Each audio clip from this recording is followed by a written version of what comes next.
Okay, great. So welcome to the Synergy XR studio, gentlemen. Happy to have you here with us. It's your first time to be here, right? It is, and thanks for having us. I'm excited. What a special occasion, right? Yes, I like this. This is our biggest webinar so far. How many do we have? How many do we have? 1,000. More than 1,000 signed up. There. So no pressure whatsoever. Oh, okay. I actually think it was because having your names on the marquee that we were able to get so many people to sign up.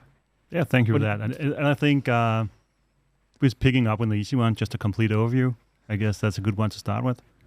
So, well, yeah, I mean, I think it really speaks to how many people are interested in the whole Metaverse right now, especially if you can go from theory to practice by talking specifically about how companies are using it. And, you know, as the title says, it's not just using the Metaverse in 2030, 2040. It's companies that are already using it today, 2022, which I think is super exciting. And we're going to dig into it. But before we do that, let's do a quick introduction just so the people at home know who we are. So my name is Corey Mars. I'm the Chief Marketing Officer at Synergy XR. And for the last 2.5 decades, I've been helping companies take powerful products and services and connect them with people like you who can benefit most from them. So that's me. Thomas, who are you? Hi, I'm Thomas Finger. I'm the Chief Experience Officer at the company. I started my career actually as an architect, but I've been doing real-time experiences for the last 10 or 12 years or so. And by real-time experiences, what does that mean? Everything XR. So that's everything that has interaction in it, space. And you dropped an acronym there, XR. Don't worry if that doesn't ring a bell. We'll get to that in a second. Thanks, Thomas. Cool. Jake, tell us about, who is Jake? Who's Jake? Jake is Jacob, but we have 4 Jacobs in the company. So Jake is, I'm the only one of that. Right. I'm the Chief Sales Officer. I have close to 3 decades of experience within business-to-business sales and marketing. Old timer. Yes, I know, but hey. Experience, wisdom. Experience, yes. I'm exactly. So I'm obsessed about the value that we create for customers with our technology, and I think that will probably shine through this conversation. I love talking about the value and not the technology. So that's going to be my track today. I guess I love talking about the experience then. Yeah. So that's great. So value, experience, all good. Let's start somewhere where I think is a good starting place for most people. I can imagine that most people who are listening in today, they do have some understanding of what XR is, what the Metaverse is, but I always think it's a good starting point just to go through a quick primer. So let's start by talking about what is extended reality, also known by the acronym XR. So in understanding the technology, this is how we think about it, just so we're all on the same page here. I like to put it on a continuum, if you will. On one end, you have the less immersive experience, augmented reality. On the other end, you have virtual reality. And I've even brought some equipment with us today, some devices to show what this is. So augmented reality, most people know that through their phone. This is an iPhone. And I think I was first introduced to augmented reality probably through Pokemon Go. Around 2016, I saw all these kids running around with it. I'm like, what's going on? It's like, hey, we're chasing these little Pokemons. So that's one way of coming with an example for augmented reality. Yeah. What's your go-to example for augmented reality? Yeah, I think the IKEA Place application is probably the one that I usually use, where you place IKEA furniture in your house. It's kind of like the next generation. Yeah, that came out around 2017, if I'm not mistaken. I think that's right. Yeah, right. And it has a little more interaction actually than Pokemon Go has. And yeah, it made the top 5 list, I think, for a very long time at the Apple App Store. Right. So, yeah. Right. And the key to augmented reality, just so we have the terminology correctly, is that it's a view of the physical world. So you see the real world around you, and then you overlay the digital elements. You can't touch them though. And we're going to get back to that in a second. So if we look at the other end of the spectrum, we have virtual reality, which is a fully immersive digital experience because you're basically locked in. Locked's probably not the best word there, but you are into one of these. So everything else around you, for the time being, you can't see outside of these. But I have a feeling that will be changing very soon. When I think of this experience, obviously there are lots of applications out there on the Oculus store, but I can't help thinking of Beat Saber. What's your go-to application for VR, guys? From my side, it's not so much about the application; it's more about the experience. Okay. Oh, of course. That's right, Chief Experience Officer. I guess I just took that, Monica. But, so we use maybe a little dated. Actually, we all guess a little dated, but the Matrix. Speak for yourself. The Matrix is sort of what we go to explain what's happening there. Right. So basically, you're in a completely different world. When you put on the headset, everything around you is generated or digital, right? Synthetic. And it's amazing how the mind can easily be tricked, for lack of a better expression. Yeah. As long as you keep your own external rules, you can do pretty much what you want. Yep. Cool. And in the middle, we have the weird cousin, mixed reality, which from what I understand was a term created by our friends Microsoft. Yeah, they kind of felt left out of the party, so they came up with their own tech. Yep. And most often that's experienced, not just most often, I think this is mainly experienced through the Microsoft HoloLens 2. It's the second iteration.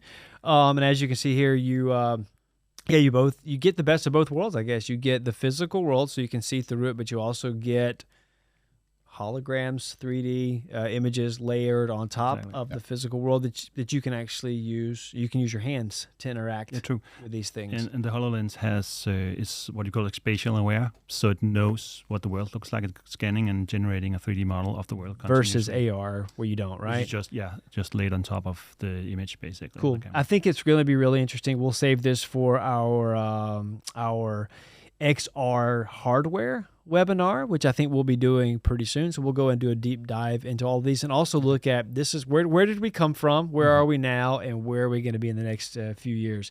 Probably get you guys back for that as well.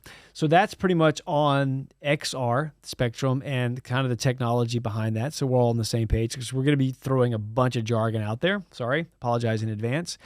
Let's look at the next big boy. What is the Metaverse? Which is probably not a term that we were using so much until maybe 6 months ago when Mark Zuckerberg said, "Hey, we're changing the name of Facebook to Meta." And I know that term has been around since 91, 94. Yeah, it's Snow Crash, right? Yeah, Snow Crash was the first one, like coining that phrase. I think. And then everybody has their own sort of interpretation of what it is. Everybody's rushing in to define it. Yeah, it's become hugely popular, but what is the Metaverse? And I think you can find so many varying definitions out there. This is the one that we often subscribe to, and that is it's the next evolution of the internet. And you could just put a period there, and I think that would get people's attention because that's effectively what it is. It's just going to be a spatial internet. It's going to be with 3D, and it's going to be driven very much by the technology. And it is where we'll be using AR, VR, and MR, and we'll be able to go into these digital worlds. So kind of go in, I think you like to use the metaphor, go into the screens that we're interacting with. But also the things that we're used to seeing on our screens will suddenly be layered all around us with the help of this technology. Probably, if we look very far into the Metaverse, probably very different, much more sleek, much more fashionable than what we have now. That's that part. Okay, what's the conclusion? And this is what I like to think, that it will radically change the way we live, work, and play. In fact, I think it's already radically changing the way that we live, work, and play. Can we agree on this definition? Yeah, I think it's a good starting point, right? I mean, you could probably go a bunch of different directions, but for those of you at home, this is how we think about the Metaverse. Yeah. Cool. All right, so we're here. Wanted to. Some people are more visually able to understand things instead of just a bunch of people talking about them or writing them on a screen. So for those of you who are thinking, okay, what do they actually mean? Can I visualize it? Here is a visual representation for you. You got a guy, he has his glasses on. He's not using a computer, which is pretty crazy to think a future of work without a computer. I mean, I'm tethered to this thing most of the time in my phone.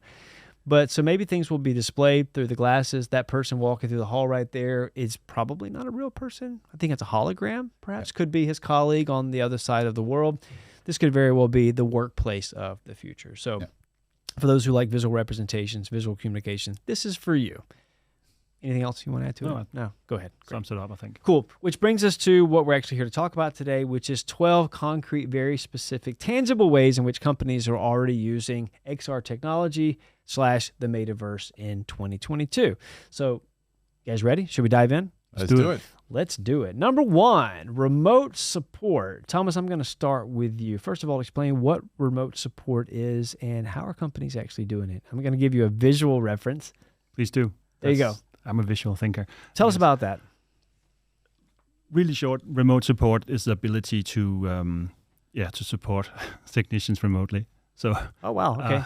It's not more complicated than that, Okay, huh? next question.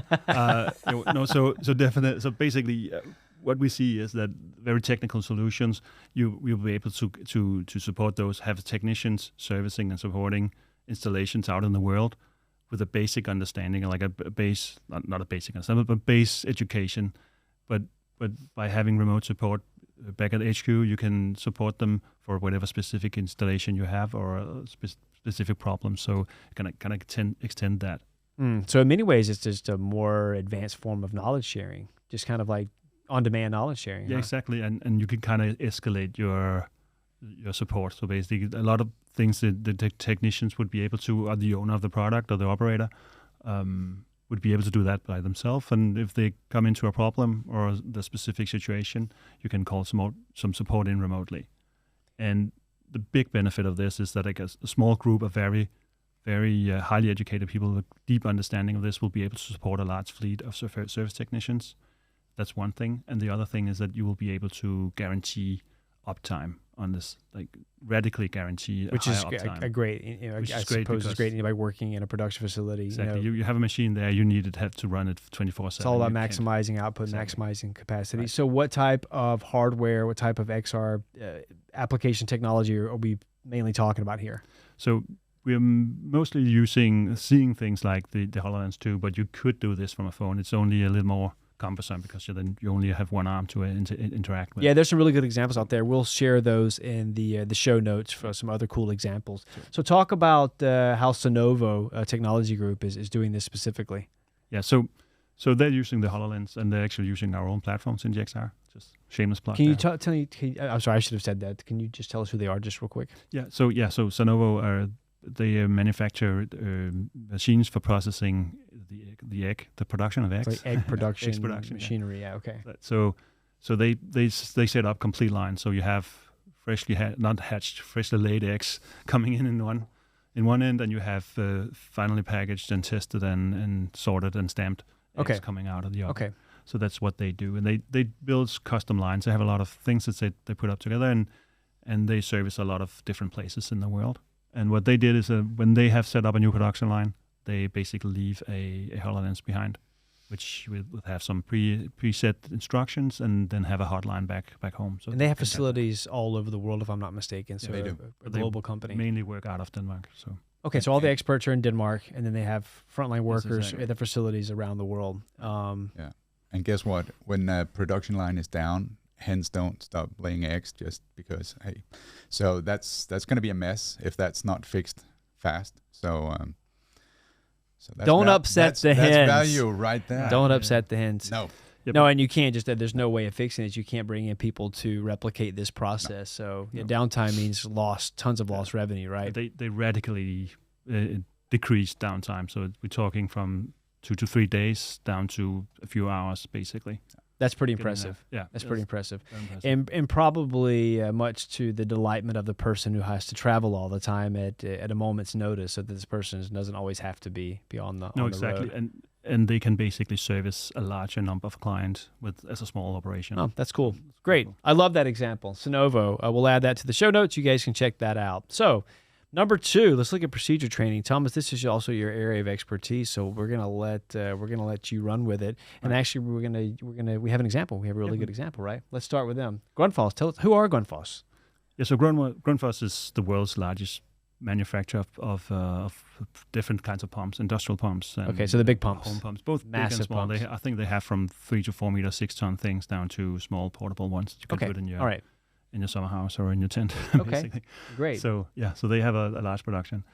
One of the things that they like to do, first of all, I think the procedure training is one of sort of like the key, like the middle of the road work for VR. It's really lends itself well for VR.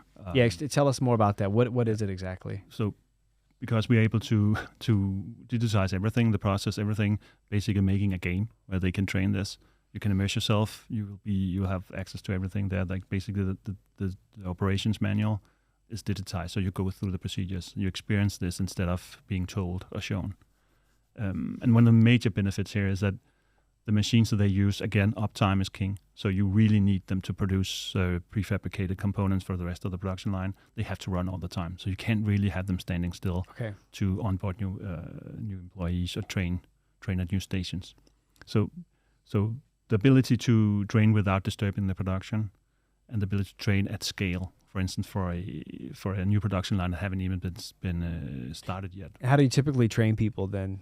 That's peer-to-peer or you can like side-by-side training. Okay. So we have typically one senior employee that knows everything ins and outs, and he will be going through the motions and letting them gradually push in more and more buttons. So that's kind of like... Which I guess is pretty slow, probably costly. Yeah, costly. It's very biased. Sunday afternoon because of issues with, still you want it up and running all the time. Right. So you have a grumpy guy that rather be doing something else. And you also have to be on site, so I suspect Exactly, you can't do this anywhere else. And you have to do it one or two at a time. And you probably can't make mistakes because the equipment is super expensive, so you don't get do-overs. No, you don't get do-overs, and there's a lot of tension because you really don't want to be the clown that destroyed Of course. That fear of failure, right? Yeah. So up in the top, this is what the real machine looked like, top left, and the bottom left is the virtual reality twin of it. Yeah, the twin. Yeah, the digital version here. And these images, again, we talk about dated. I guess that's going to be a current theme today. Right.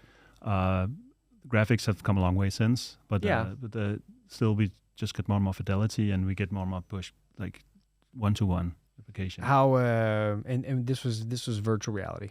That's for now. It's virtual primary virtual reality. Yeah. And what was the benefit? So the most obvious benefit is the time, basically. How much time did they save? So typically when you come in as a new employee here, you're expecting about 6 weeks before training you're up time. and running. Yeah, training time before you're just fully. So before I'm allowed to stand by myself and operate this machine, exactly, 6 weeks. And wow. That's one or two persons over 6 weeks. Okay. We managed to bring that down to just 4 days. Wow. So from 6 weeks to 4 days. Yeah. That's impressive. That's I think, a massive improvement. And adding to that, you can train as many people at the time as you have headsets, basically, because you can replicate the machine. You could effectively send these headsets anywhere in the world, train these people before they actually get there. So while you're building the factory line, you're also training 40 people to be ready for it. So faster, smarter, and with less travel. Yeah. And better quality assurance also, because all the big mistakes you pick up, like the little mistakes, the bad habits you pick up, and you hand them over next time, the next one. Can actually that is true. And also gets safer as well too, right? I mean, you're not really going to hurt yourself in virtual reality unless you bang into a wall. Great. All right, let's move on, guys. I guess that does happen. Yeah, one that, and this is number 3, and I think this one's super exciting because I think this one has an enormous amount of potential. It's soft skills training. Jake, you want to tell us a little bit about this? Yeah, for sure. So like I said initially, I've been in sales for many years, and I used to do sales trainings where we hired actors and did. So that was your version of simulation. Simulations, where we were supposed to talk about different things, and if we talked about that, the actor was kind of taught and instructed to react in different ways. So Mursion here is a great example where they kind of have applied AI on top of soft skills training. Could be sales training, could be diversity training, presentation training, everything. Yeah, anything involved with a human, right? But exactly. Only in this case, the human is kind of a human-powered AI. I think that's how they phrase it. That's a really good way of describing it. Yeah, and so you can again like. So the person this avatar is going to react differently depending on the scenario, what you say. Yes. Okay, that's what we mean by AI. And again, from a learning standpoint, you can test more, you can be more free because you're not ruining everything, you're not upsetting anyone, and the learning curve is just a lot steeper when. And you'd be surprised how many people actually deal with anxieties from high pressure social situations. Yeah. One thing and then worth mentioning here is also that you can sort of tweak the behavior, and you can also go back and discuss situations like here you have to push a little more, here you should go back a little more, and let's try that. Yeah, and the way of doing that before is maybe to record this somehow and then provide feedback. But I guess it just makes it much more accessible. Yeah, and you can basically. I know I have a client tomorrow that's gonna be super aggressive. I'm just gonna expose myself to super aggressive clients tonight to be ready for tomorrow. You don't have to set up an appointment with an actor or anything. Yeah, You can and just- considering the cost of actors, I could imagine this is also a much more affordable way to not only just train employees but also upskill them as they, as they raise to the ranks of an organization, teaching leadership skills. Also, as we work in a more global work environments, also diversity skills, sensitivity skills, just things like that. Yeah. Also, maybe get those out. This is also having a great success, a number of successes within with job interviews and exam situations, for instance. Helping students and people prepare for that. Exactly. Yeah, Prepare absolutely. for it and just diffuse the kind of like the tension. I have some interesting stats that I want to share with you guys that are coming out of PricewaterhouseCoopers, actually specifically to soft skill training. It says and much of this is versus traditional classroom training. And I think by that's a person standing up with probably a slideshow. With all due respect, probably boring most people to death. But VR training is 4 times faster than classroom training. Participants were 4 times more engaged than classroom training, and 275%. They were 275% more confident to apply the skills that they learned versus classroom training. So I think that study in itself speaks to the value of using, in this case, virtual reality for soft skills training. Should we jump to the next one? Let's do it. Great. Employee onboarding, which is something that every employee obviously has to go through when they start with a company. My experience with working with companies, especially those who had global offices, they would fly out everybody to the main headquarters or a nearby headquarters, and you would go through a very tailored in-person onboarding experience. Given that most companies post-pandemic are working in a hybrid work environment, are very environmental conscious now, so they probably don't want to spend on having people come over, but also don't want to have that impact on the environment. I think a lot of companies are looking at new ways of doing this, which is also really exciting, given the number of people who are working in the world today. Thomas, tell us a little bit about how people are doing this. Now, this is probably not the best example. Stock art, I guess. So we say they've all traveled to the same place. So they can put on virtual. This is the worst example of how virtual reality is. We all get together so that we can go to virtual reality. That's like my daughter now and my son. We all get together so we can look at our phones and talk to people who aren't physically there. Mm-hmm. So this is probably not how it is. People are probably at home somewhere. Skip forward, I guess. I think we have a live, real example here. Yeah. So we're back with our friends Grundfos. Tell us how they're using it to employ or to onboard employees. So they use it 2 ways, like two major things that you can do. You can bring employees in. Basically, they just either they have the headsets already, or they just overnight them with something like UPS. Okay. Put a return label on it. Okay. So you bring them into a sort of like a virtual classroom, go through these things, inspect the products, talk about the systems that they and are what being do we have here integrated in this virtual classroom? So this one is because at the end of the day, Grundfos their end product is fresh water. Okay. That's like how they brand themselves. Right. And they have so the pumps are just a means to an end, huh? Yeah. So should not denigrate the pumps. They are really well made and really also needs to understand those. But a lot of this is like, where do we fit in, and where does your position fit into this? This is a story that everybody needs to sort of buy into and understand and know. So you bring your people in there, but after that also you can do the other way, when you can actually go visit a site, like a current installation. Right. So you can bring them out again. So you can go both ways, right? So it's not really feasible to have everybody travel here. There's a lot of logistics and savings about that, time savings and so on. But you can do bite-sized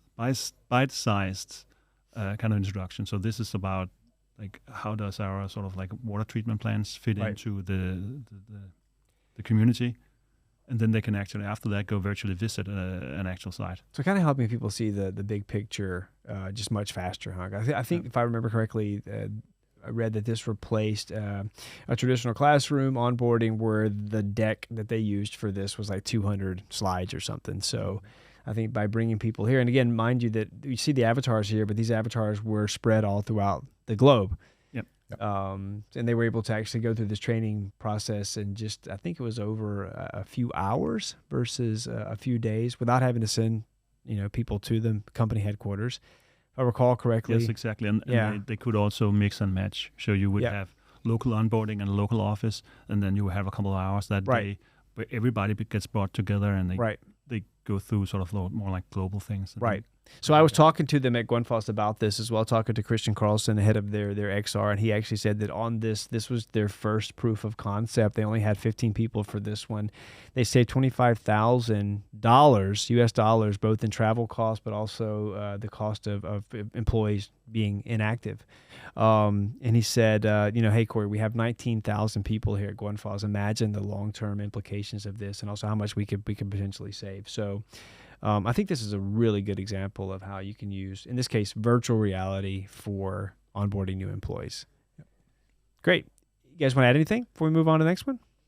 No, I think it's a great tool to also amplify that you're part of something bigger as an employee. You're not just tightening one bolt. You're actually part of creating fresh water in Grundfos case here. So yeah, really, because even if your job is maybe just to produce the bolts for this pump, it really is a way of you being able to see how your product fits into a much larger vision, mission.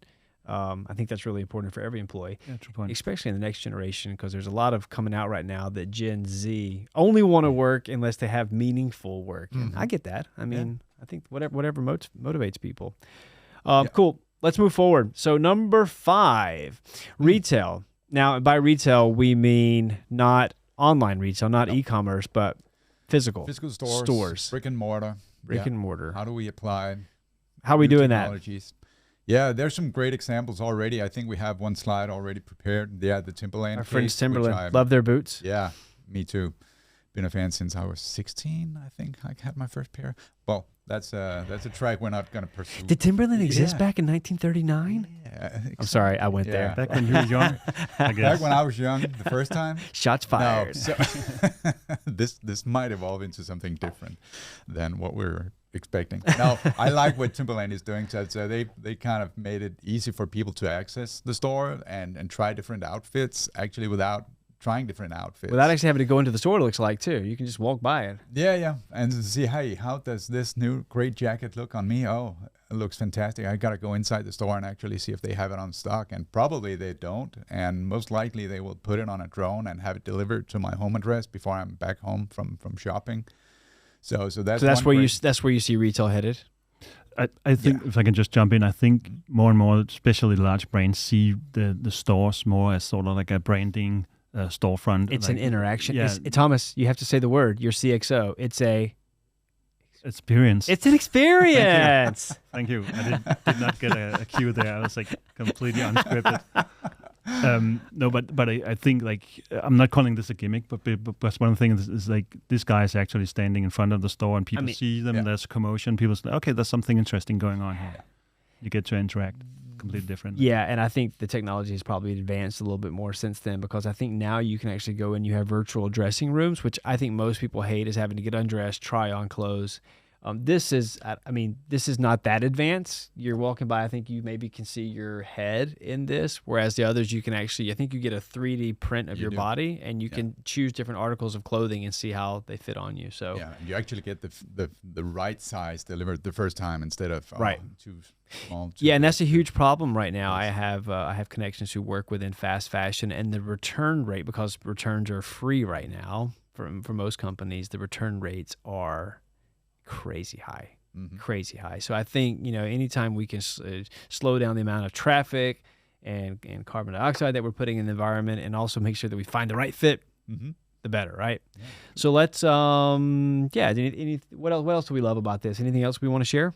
So on that note, with the right size, I think we have another slide on the shoes. I think that comes a little bit later. But I'm really looking forward to the technology actually being able to tell me what size of shoes I'm buying the first time, because usually I buy 2 pairs, size 10, 5, and 11, and then I return the one that didn't fit. Yeah. But I think what I add to this one is that this is a chance to have a little bit of fun. Actually, this is kind of like you get some more interaction. This makes the store stand out from the others. Absolutely. It's more something kind of like a club almost. No. You have your size, they kind of know you, and you. I mean, these are all positive associations you want associated with your brand. I mean, people could say, we'll chalk this up to marketing, we'll chalk it up to branding, but if it gets more people, more boots into your store and increases your, pun intended, and increases your bottom line, then why not? A few stats to share with you guys.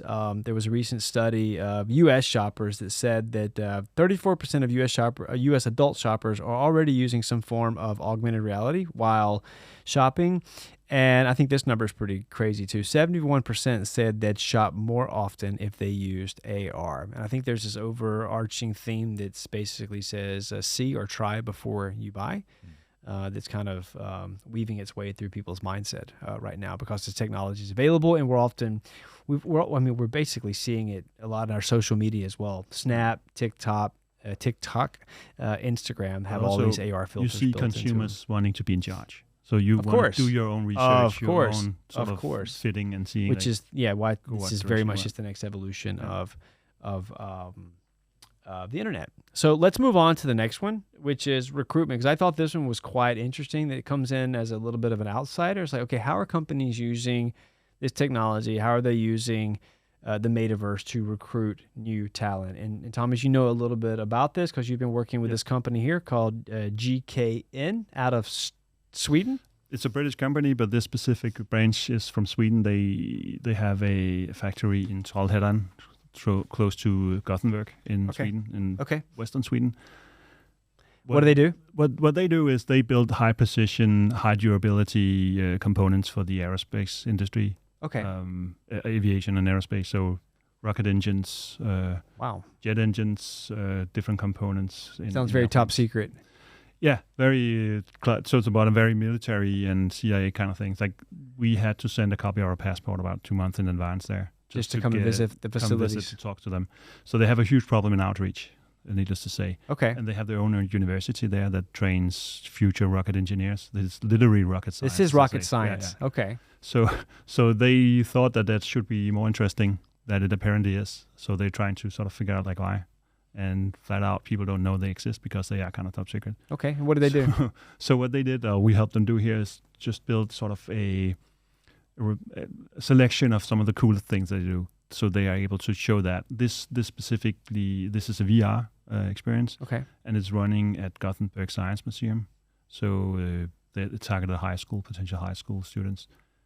To basically tell them like, oh, this is super cool. So building brand awareness, employer branding, making them seem as though they're an ideal workplace. Exactly. Interesting.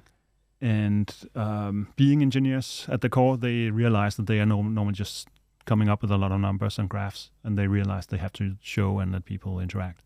I love this. I love this. That's what they did. I also see other companies using this right now to talk about company culture, to help people prepare or better understand what it's actually like to work there. I know that, for example, in the casino industry in Las Vegas, because there's a high turnover, they're showing people in advance through virtual reality, like, this is what it's actually like to work and sit on a casino floor. You should probably know this before you even go forward with your application, because if you don't like this, and you're probably not going to like it afterwards. So I think it gives people a peek into the organization that we probably didn't have before, because we've all... I mean, the way it is right now with recruitment, you've got your 2D interface where you can go in and read about the company, but actually stepping inside the door and seeing what it's like, talking to people, feeling it as though you're an actual employee there, that's next level, if you ask me. Yeah, definitely. For sure. I agree. I don't know if we should just quickly address the headlines on the slides. No, I'll let you do that. Okay. So I'm going to toss that over to you right now. Yeah, just because anyone gets wrong ideas, but this is basically the principle behind how JET functions. So suck, squeeze, bang, blow. That's, those are not our words. Those are actually GKN's words. That's when you're an aerospace engineer, you're really being a little naughty there. That's where you push the envelope of what you can allow yourself to say. Yeah. So we put it there. Yeah. And for anybody who doesn't know how a combustible engine works, that's pretty much the core principle right there. Huh? There you go. Yeah. All right. On that note, I think we should move to the next one. Number 7, lucky number 7, which is one of my favorites, e-commerce. Before we talked about retail, brick and mortar, now we're talking about e-commerce, which I'm pretty sure all of us know because we bought way too much during the pandemic. So I know Probably. I did. I did. Yeah. I know Speak I for did yourself. at least. Yeah, exactly. Yes. So let's start with you, Jake, and let's talk about this really exciting project, or I would say product that Adidas came out with. I mean, so we have seen a tremendous move towards actually doing e-commerce shopping on your phone. And so you scroll through different items. You want to buy a new pair of shoes, and then by just clicking on those shoes, you can actually see them on your feet.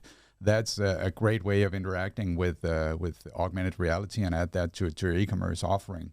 And like I said a moment ago, I would love to see that actually being so accurate that it can determine the right size for me. I think shopping for shoes is the biggest pain. Yeah, I usually end up going to the store. And I often think, I wish, I know that's probably fairly far in the future, but actually trying them on your feet. But being able to see them on your feet is where we are right now. And that's cool. Yeah, it's cool. It's a cool gimmick, but I think we're only just scratching the surface in terms of seeing where this is going. So, yeah.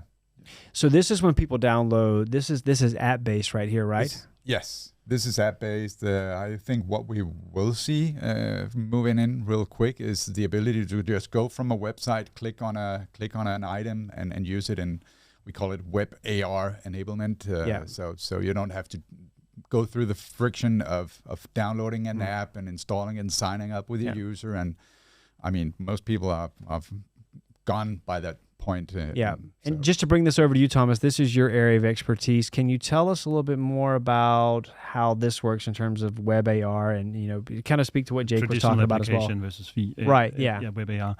Yeah, I think there's two brands. It's kind of two ways to go about it. This one is you want the quick, the swift engagement. You want people to try their shoes on and then move on. You don't necessarily want an Adidas branded application for this. At the other end, something like IKEA Place, you actually want that. You want that to be a companion that people have. So you want that to be an application that has a lot of features and engage with you. Then that's the app.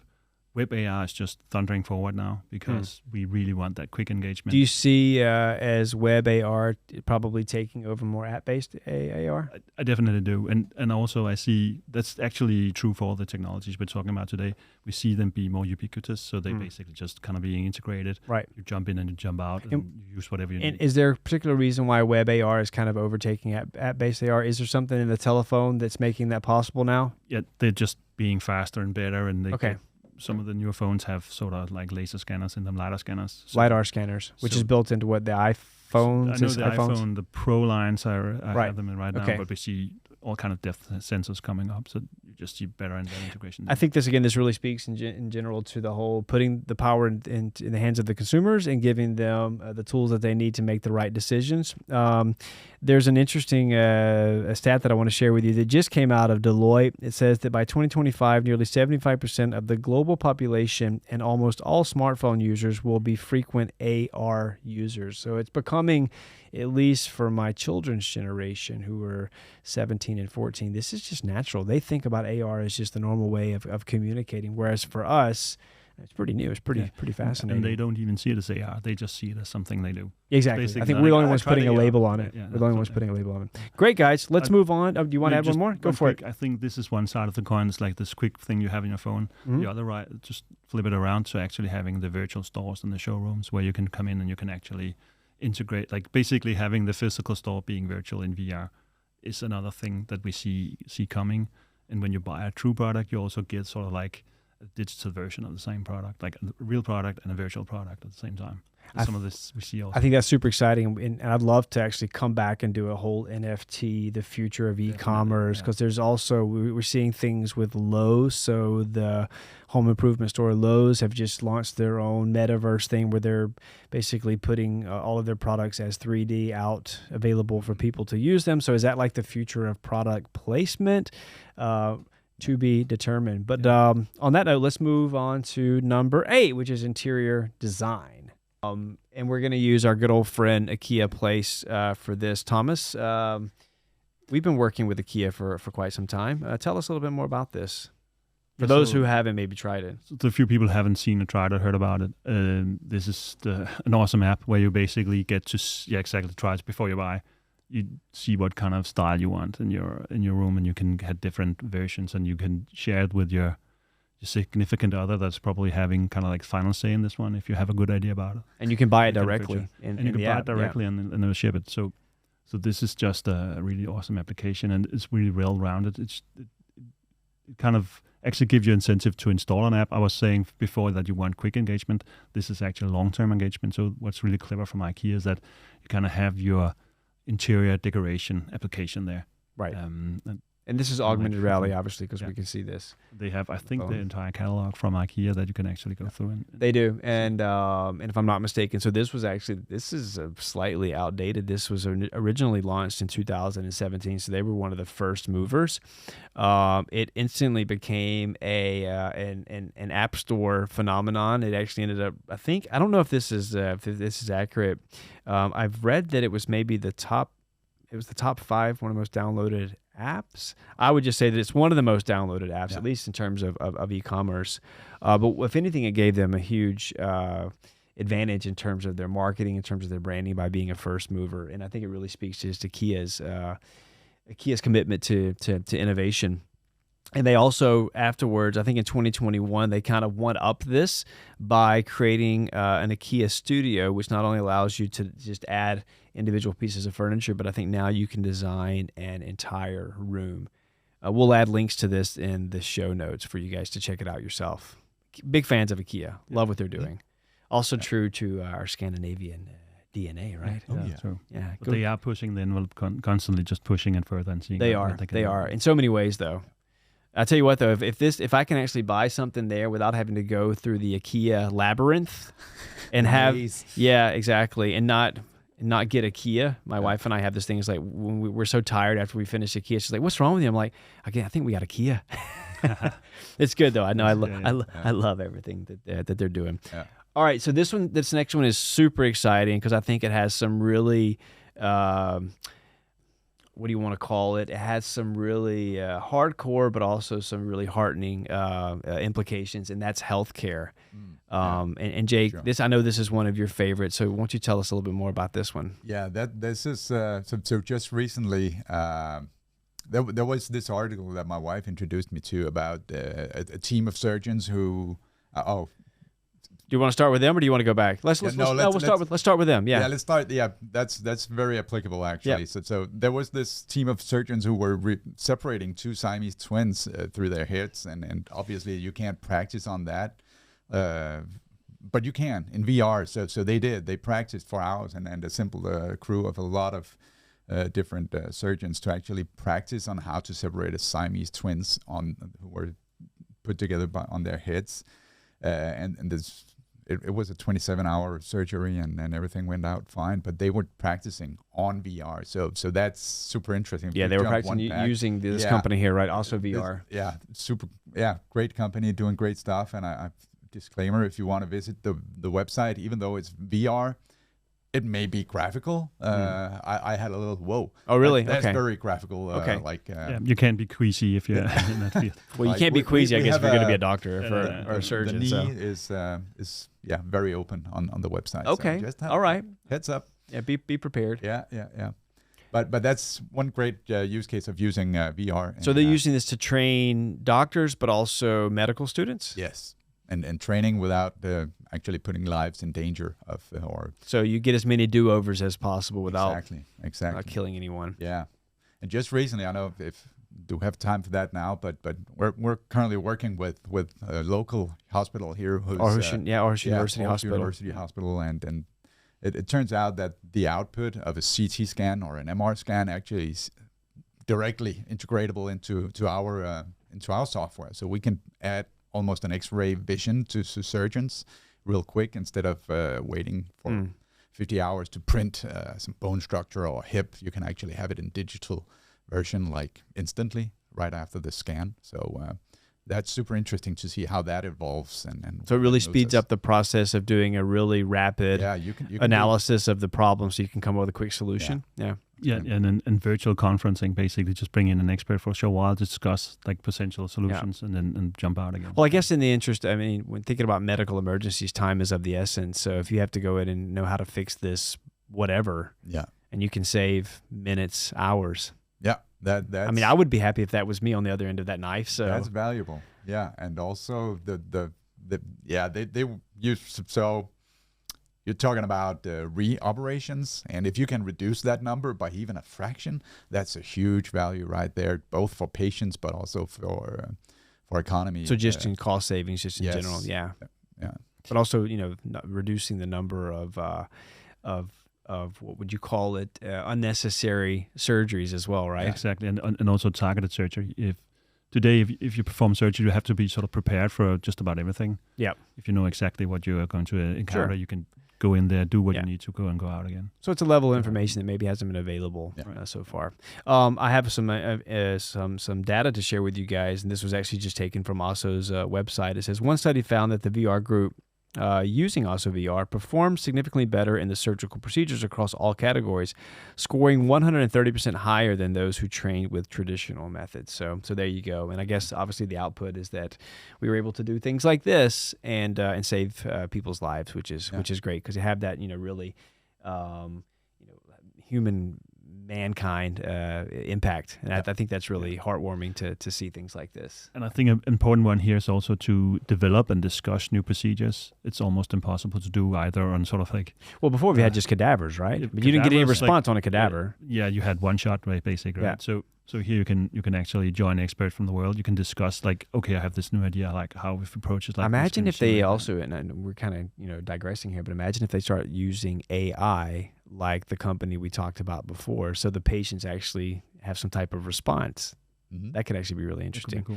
All right, so let's move on, guys, in the interest of time. So sales, Jake, I know you love this. You are a chief sales officer. Talk to us a little bit about it. Actually, Thomas, I think both you and Jake can talk a little bit about this. I don't know, because we're going to look at this specific example. We're going to look at Kompan. Maybe you can start, Thomas, and then Jake can add to it. Real cool fly, and it's kind of like taking IKEA place out into the open. Basically, that's what we do here. So we have Kompan's entire catalog at AR, and very importantly, you can mix and match. You can combine your own playground. Basically, design that. We built this one for Kompan because they can experience a slow start, so they have a lot of sort of like initial meetings. So tell us what Kompan does, just real quick. Oh yeah, real quick. They basically build, design and build playgrounds. They consult, they do everything. So if you have a budget, so outdoor playgrounds, also actually malls and indoors and hotel playgrounds and so on. Right. They also have a complete fitness line. So basically, you have an age group, you have a plot of land, and you have a budget. They will help you best possible solution. Kind of like a full service there. Okay. What they experience is a lot of like, maybe this one, we don't know. We really kind of like have no idea. And also they have a fat catalog coming out once a year. Really thick catalog. Yeah. And that might be somewhere else. It might not be out there on a rainy day. But what they really see here is that they give the customers just opportunity to play around a little bit, try out different things and see how they like it, basically on site. And this is using augmented reality through their phone? Yes, on the phone, yeah. So this is the ability to basically build that, and you can then show your sales rep, like, okay, you can actually contact them directly also. I was imagine something like this. Can you save whatever you build and send it to your sales rep? You can save your setups and send them to the local representation.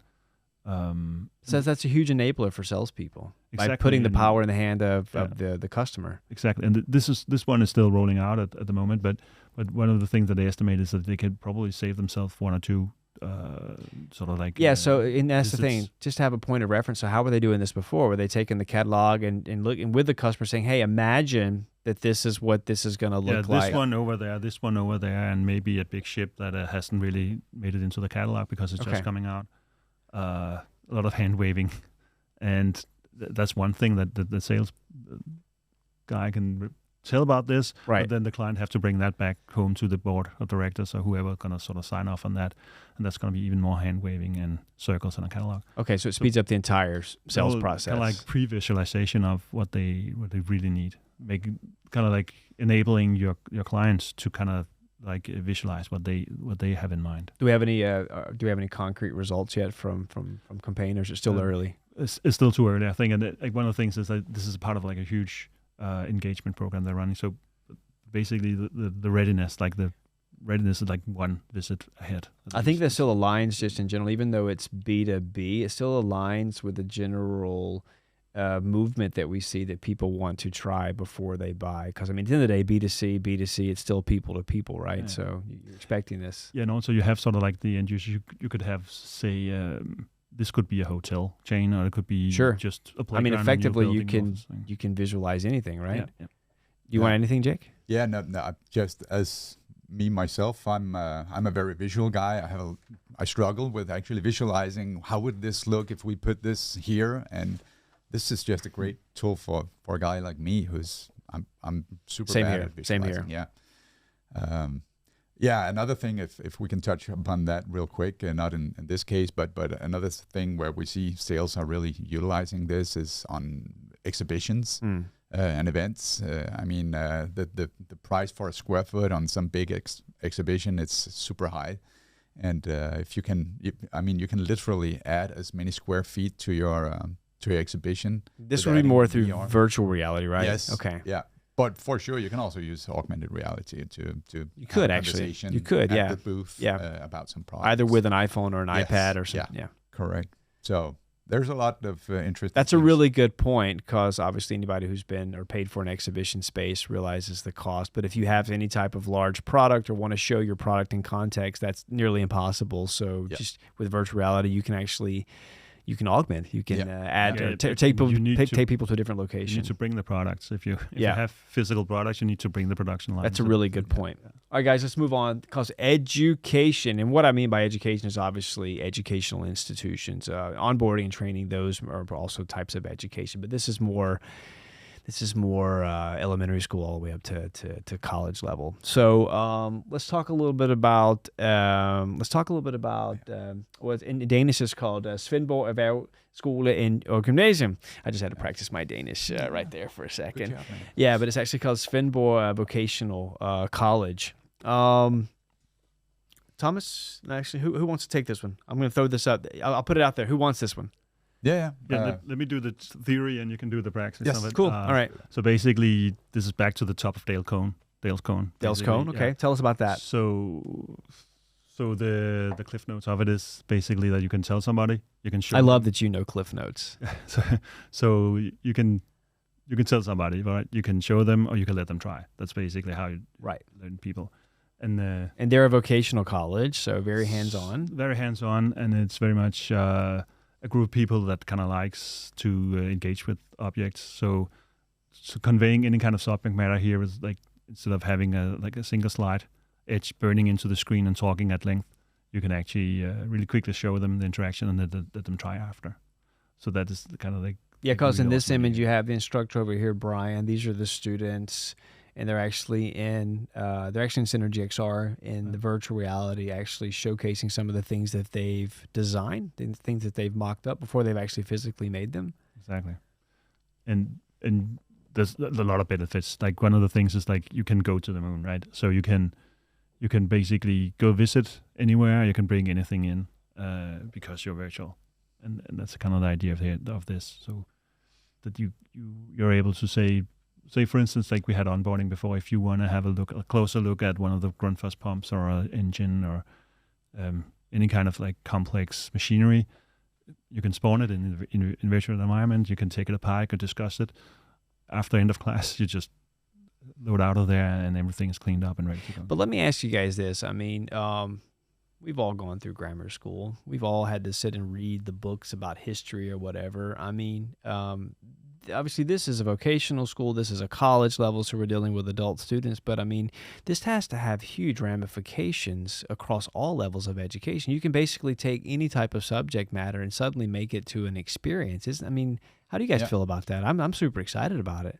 Yeah, me too. Imagine learning about World War II by actually being in a virtual reality, like being in on the, I don't know, D-Day. I mean, D-Day or Private Ryan almost put us there, but having to see that scene in VR, that would be a completely different experience. Or seeing the Gettysburg Address. Or I'm actually showing my American roots now, but it could be anything, any type of historical moment. If you're a smaller country that don't have a Hollywood to produce movies about the history, this is a good way to go. I've heard of some schools are doing like virtual field trips, which is also kind of cool. And I also think like these teachers, they really, really deep insight in teaching, and they have a lot of ideas. Right. What they haven't had up to recently is sort of the means to do this. Yeah. But since technology is becoming cheaper, we have things like our platform that makes it possible for them to basically build their own. I think that's the most important thing. Yeah, instead of having something custom built, having more of a platform where they can do it themselves. And you used to, if you want to teach a subject matter, it had to be large enough for a company to build some kind of specialized education and experience about it. now you can actually go in there Cool. and customize. We'll add more examples in the show notes as well, because there's a lot to dig into in terms of education. Let's go to the very last one. We made it. We're there. And what a great one to finish with. Fitness, which is probably my favorite area. Yeah. I love what's going on here. I'm very skeptical of what's going on here, because I'm more, fitness doesn't have to be super complicated, but the best fitness program is any fitness program that people like and they stick to. Yes. So let's talk about this one particular example, and it's a fairly new one. It's LesMills BodyCombat. Yeah. For those of you who don't know LesMills, are you a LesMills guy? You look. Let me see. I am. Yeah. Yes, Yeah, I am. I'm a LesMills guy. I did my fair share of body combat classes in like IRL, in real life. Oh, is that what that means now? IRL? Apparently, I was told yesterday. In real life? Yeah. Oh, that's okay. Yeah, All right. Yeah. Again. Once again, dating ourselves here. Yeah. But so it's super cool. You put on your headset and you have this amazing. You're in a class just by being yourself, and you can work out all you want. You get super sweaty under the VR headset, so I'm looking forward to a more light one. But they probably need one with like a built-in sweatband or something. Yeah, it gets hot under the hood. I've also seen some, sorry, Thomas, just real quick. I've also seen there's an emerging technology where you have mirrors and then you have a hologram or some type of video built into the mirror. So you basically have your virtual trainer with a screen. I'm not really sure exactly how that works, but that's in another area of using this technology in a training capacity. I actually went in and had a look at this. I didn't try it, but I saw they have a really good promo video. It reminds me so much of Beat Saber. It's almost like, Beat Saber meets LesMills. I think it's interesting that you mentioned Beat Saber, because this is not I don't have the exact numbers, like quotations needed here, but Beat Saber was sort of branded as the best fitness app over the last 3 years. This is effectively. So this is taking its. I think this is very much early stages. I hope that this improves, because to be honest with you, I probably wouldn't use this. I'd probably just go for a run. But again, hey, if this is what gets people off the sofa and gets them moving, then I'll be it. Yeah, exactly. And I've seen a lot of sort of my neighbors' kids clogging. Right, men's hours in Beat Saber. So this is really an interesting fact. Just to finish this, is the virtual fitness industry is predicted to reach $60 billion by 2027. That's just the virtual fitness industry. So, again, I think we're seeing, like we've shown with all the other use cases, this is just another area that's being affected by XR technology. That's going to be a part of the next iteration of the internet, which we're also calling the Metaverse. So, guys. I'm sorry, go ahead, Thomas. Yeah, but I think that it makes total sense, because home training has always been big, and it's just like you just go tired of being alone in your living room or your sleeping room there. Second-hand sales of home training equipment is like one of the biggest industries sort of out there. So it makes sense that you can get the whole kind of like in and out engagement, and you can meet a lot of people, and you can get. I think there's the social element of it as well. I mean, COVID really did a lot of things, including accelerate this whole movement towards actually being more social online. Right. So when we weren't allowed to go into a fitness class, we saw Peloton, just explode. Yeah. But also the other way around, you see a lot of personal trainers expanding their sort of their business by offering these kind of solutions. Instead of just having a small group coming to their garage, they can now actually reach out to thousands of. So there's scalability there, right? Yeah, exactly. Okay, that's interesting. Great. I really think that we could do an entire webinar about each of these 12 use cases. We may end up doing that, because I think there's a lot to dig into. So stay tuned, because we could very well come back with where we do a deep dive into each 12 use case. So a lot of these people right now are probably thinking, yeah, this all sounds really great. I'm super excited. I want to know more, but I don't really know how to get started. What would you tell them? It's not that hard. It's basically get started is probably the best advice. Just go and do it. Start with a small pilot. Figure out like one small value proposition. Like in terms of development, in terms of technology, it's a really affordable thing to do now.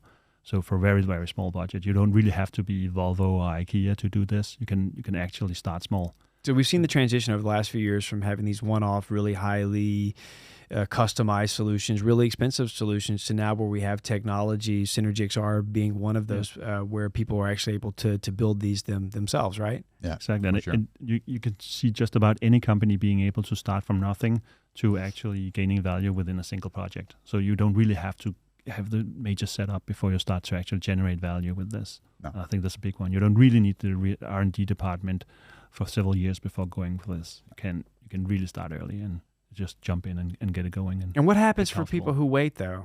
I mean, let's take us back to the early stage of the internet. People are waiting. They don't really, I don't know. I'm not really confident about this. What happens to those people? They'll probably have some catching up to do in the near future, would be my guess. So there are new business. So there are some advantages by getting started now. And definitely you basically be showing up with a bazooka instead of a knife, basically. So you just get some advantages there. That makes it possible for you to do things. We see something like Sanovo, kind of like, to use an Obama expression, they're boxing out of their league because they're punching above their weight. Punching above their weight. Sorry, so I knew he meant. Yeah. So I shouldn't really use your precedent. It's your place. Anyway, they'll be able to be acting in a completely different field than they would have been if they were only 40 people from Denmark just moving around one by one. Great. Yeah, and that's what you're seeing. Yeah, if I may add just real quick to that, I mean, like we talked already about 12 use cases that companies are already using, but I really want to have people just dip their toes and see what this is, and it's super cheap to actually just start exploring what would this add of value to my company, and just dipping your toes in that pool of Metaverse, Web3. I think if we go back to what we said before, it's like every way that we live, work, and play today is going to be radically transformed by this. If not already now, then in the very near future. So. Sure. What I would also suggest to people is to subscribe to this YouTube channel so you can stay tuned with all the greatest that's coming from our organization. Also, make sure to follow us on LinkedIn and on Facebook, and as well as Instagram. And if you want more information about who we are, what we do, and how we're helping companies like, amongst others, these 12 that we talked about here, dip their toe, so to speak, into the Metaverse, then just go to our website. It's www.synergyxr.com. That is www.synergyxr.com. Gentlemen, thanks so much for joining me in the Synergy XR studio, and I can't wait to have you guys join us next time. Thanks for having us. Cheers. Thanks, guys. Cheers. So I want to go back and talk about that first use case.